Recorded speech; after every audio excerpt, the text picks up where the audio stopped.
Assalamu alaikum, brothers, and welcome back to the Household Anchor. Today, we are confronting a crisis that lives quietly in the shadows of countless Muslim homes. We are talking about the devastating clash between a mother's immense rank and a wife's God-given sanctuary. When a man fails to balance these two, his household inevitably collapses. Let's get right into today's letter. Assalamu alaikum, brother.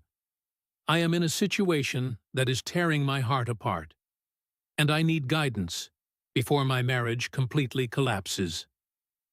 I have been married for 4 years. When we got married, I brought my wife to live in an apartment on the second floor of my parents' house. It has its own kitchen, bathroom, and living area. To make my mother feel respected, I gave her a spare key for emergencies. Looking back, that was the biggest mistake of my life. In the first year, my wife was incredibly patient. My mother would use the key to walk in unannounced on Saturday mornings, bringing us breakfast. My wife would be startled, sometimes rushing to put on her hijab, but she would smile, thank her, and tell me, "It's okay. She just wants to care for us. She is my mother too." I was relieved. I thought I had the perfect, peaceful household. But because I never established a boundary early on, the interference escalated. By our second year, my mother started treating our apartment like an extension of her own. She would come upstairs while we were at work, rearrange my wife's kitchen cabinets because she didn't like how the plates were organized, and even throw away food she deemed unhealthy. When my wife gently brought it up to me, I told her, "Have patience. She's older. It's just her way. Please don't make it a big deal." My wife sighed, but she obeyed me and stayed quiet. In our third year, the lack of privacy started taking a real mental toll on my wife. My sisters would come over to visit my parents downstairs, and my mother would literally unlock our door, walk right into our bedroom where my wife was resting after a long day at work, and tell her to come down and serve tea to the guests. My wife became a servant in her own home. If my wife ever locked the door from the inside to get some sleep, my mother would bang on it loudly and complain to me later that my wife was locking her out of her own son's house. To avoid the drama, I told my wife to just leave the door unlocked. Because of this, my wife began to change. She stopped inviting her own friends over because my mother would walk in and interrogate them. She became jumpy. Every time she heard a noise in the hallway, her shoulders would tense up. The final straw happened 2 weeks ago. It was a Friday morning, my day off. We were in our living room, and my wife was wearing very private, comfortable clothing, completely relaxed. Without knocking, the door swung open. My mother walked right in to drop off some laundry. My wife shrieked, grabbed a blanket to cover herself, and ran to the bedroom in tears. It was humiliating, but instead of apologizing, my mother got deeply offended that my wife ran away. Later that evening, my wife, with red eyes, went downstairs and extremely politely asked my mother, "Auntie, please, I am begging you, can you just knock before using the key?" My mother exploded. She started screaming, crying, and immediately called my aunts. She told them my wife insulted her, disrespected her age, and kicked her out of her own son's house. When I tried to step in and calmly speak to my mother about our basic need for privacy, she looked at me with absolute fury and said, "Heaven lies at the feet of your mother. If you side with this woman over me, or if you change the lock on that door, I will never forgive you until the day of judgment." Brother, I am completely paralyzed. I know the rank of a mother in Islam is absolute, and I am terrified of Allah's wrath if I anger her or break her heart.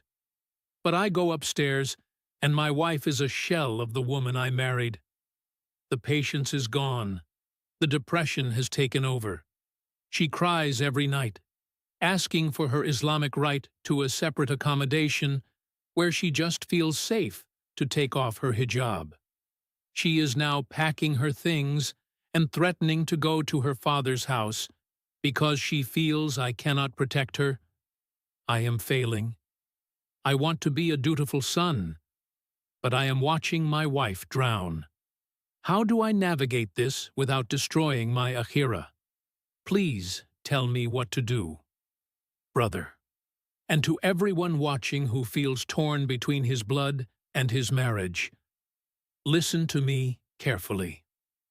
We are going to examine the slow collapse of your household over these 4 years, not to condemn you, but to pull you out of the quicksand before you lose a righteous woman. Your fundamental mistake, the error that caused this entire tragedy, was not just giving her the spare key. It was your weakness. You lost the respect of both the women in your life because you refused to lead. Because of your weakness, your wife looks at you and sees a weak man who cannot protect her. Her sanctuary was violated again and again, and you told her to just stay quiet. That is exactly why she is packing her bags to go back to her father. She is looking for a protector, a shield. And since you abdicated that role, she feels she has to find safety somewhere else. And your mother? By being weak, your mother looks at you and sees a weak son who can be easily manipulated. Weak men do not command respect, brother. You have shown weakness for 4 years. Now, it is time to be strong. It is time to show strength, to be the anchor, and to be the unshakable mountain who can protect his wife and withstand his mother's manipulation. I need you to think logically for a second. Look at the facts of what just happened. Your wife went downstairs and asked your mother extremely politely to just knock. In response, your mother lied.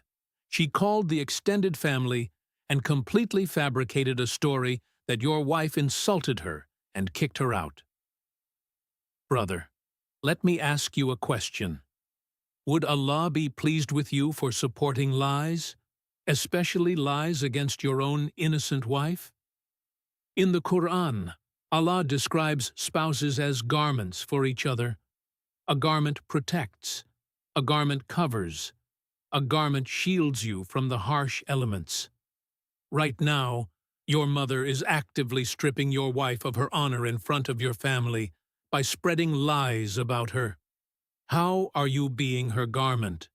How are you being her shield if you are standing by, paralyzed, while she is slandered? Your mother is weaponizing the deen.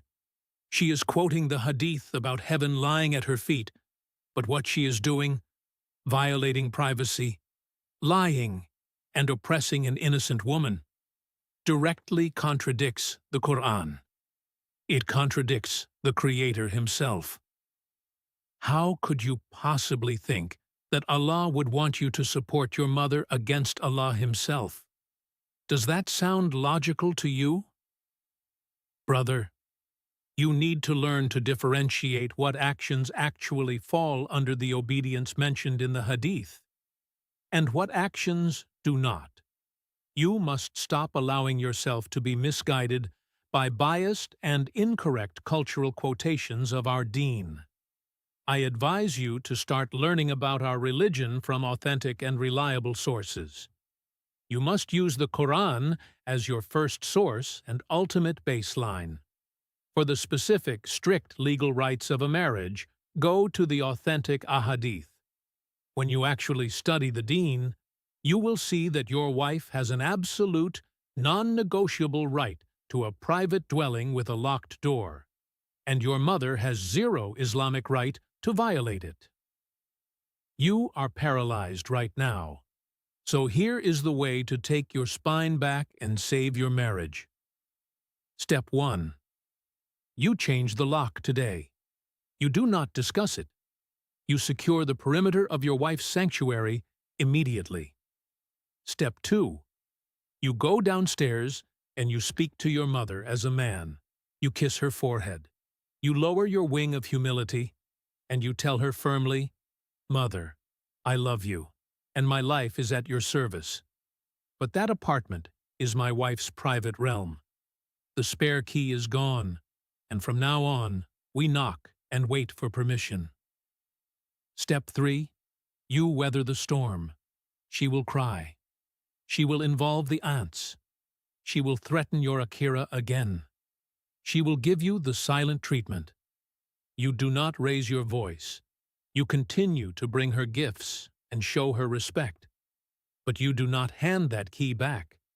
You kill her anger with profound kindness, but you hold the boundary like a fortress. Brother, you cannot be the anchor if you are paralyzed by guilt. Protect your wife. To the men watching, balancing your mother and your wife requires immense wisdom and a backbone of steel. Be the absolute best of sons, but be a fiercely protective husband.